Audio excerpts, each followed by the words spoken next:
voin hian Hlimen Park kan tlo dona Hlimen Park culture hian thak thing tangin kan trananga thak thing bazar tang kan phei meka tuna hian ti chuan kulikon kan thleng pheianga kulikon atang ngai zel atang sai khamakon atang mel thum chuan mel thuma tangin dinglama Hlimen lama kan peng don ani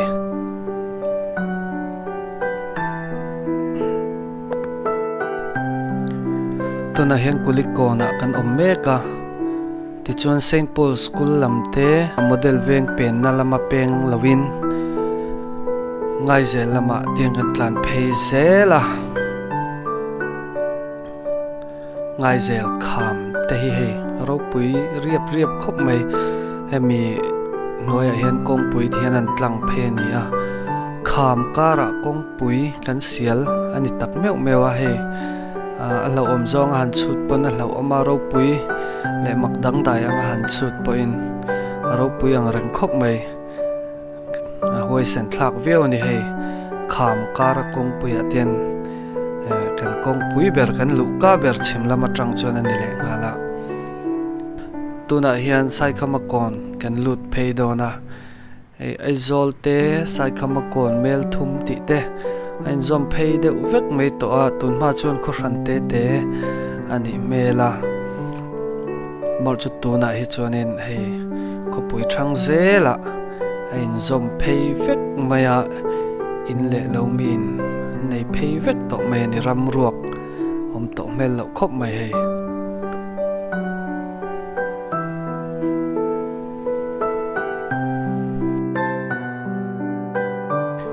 hei pangpar moi tak te kong sira hian lo para heng hi Christmas par kan ti thin te kha ania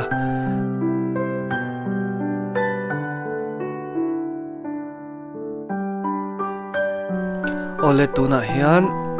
mel thuma chon kan omta lunglei ro ta tlan phei zel lo khan Hlimen lama hian tiang kan ding lama kan penganga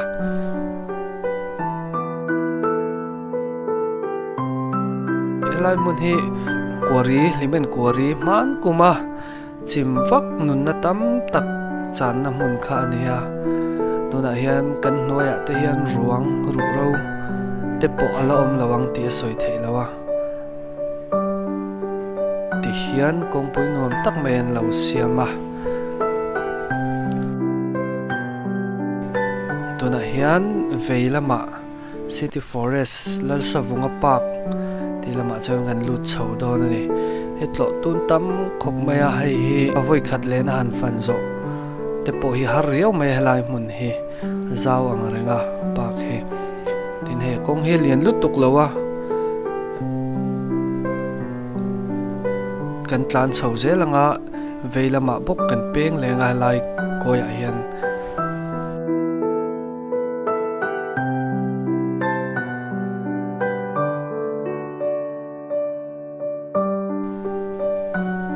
leng neu hian om reng me ni he bamboo garden ti te lo nia ti la hian welcome to City Forest ti lo in tara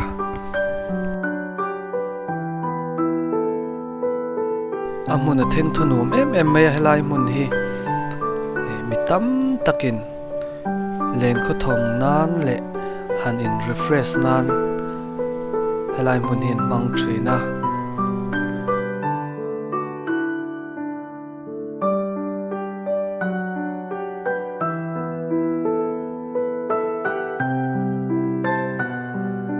LALSAVUNGA Park chu kan thleng ta a gate pass hi gate lu man hi songa mi pakhat zela ania shooting te khati music video shoot tur big te tan phei chonin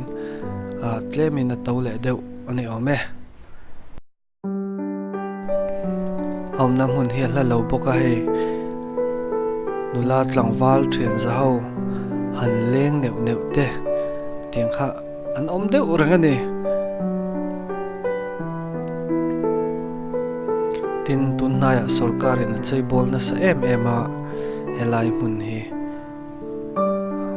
tlo tham len na tham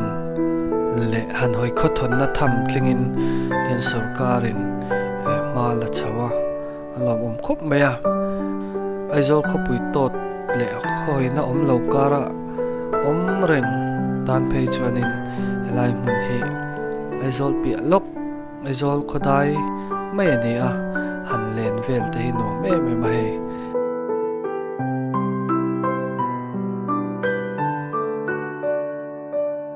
thian nu rai pur te nau po chung te point helai mun hi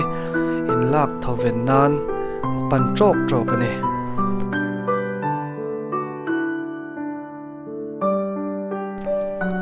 amuna hian ei tur chi sang sang an lo siam boka he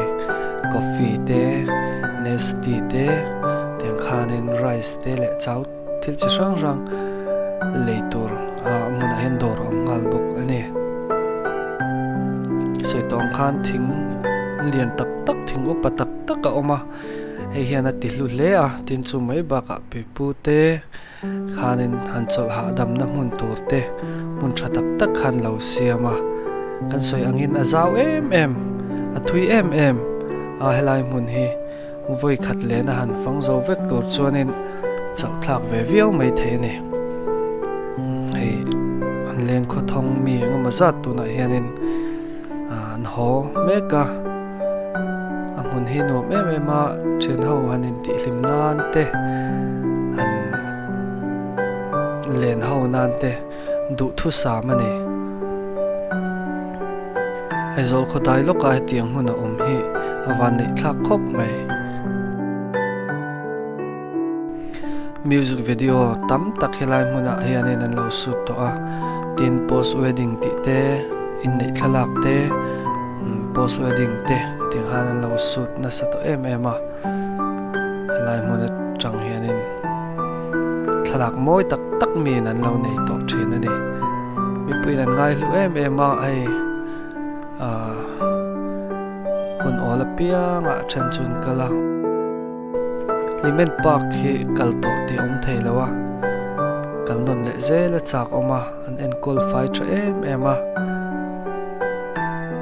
len vel po nuam viau ani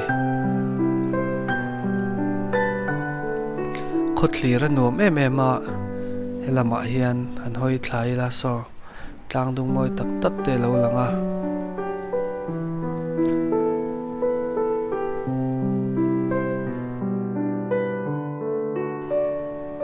nula le tlangwal an leng dona ti hian hei moi em hun nuam em mai ni lim takin nula le tlangwal te thian za ho te chung kwa te an han leng ho mu te po hi til mu zen lo khani ver sima en chei bol na sa to khop maya mu po nuam le ni no pang te tan po mun tlo nuam tak ani reng ani helai mun hi tin photographer te tan mun tha location tha ani a videographer te tan po local lo te kanom phei chuanin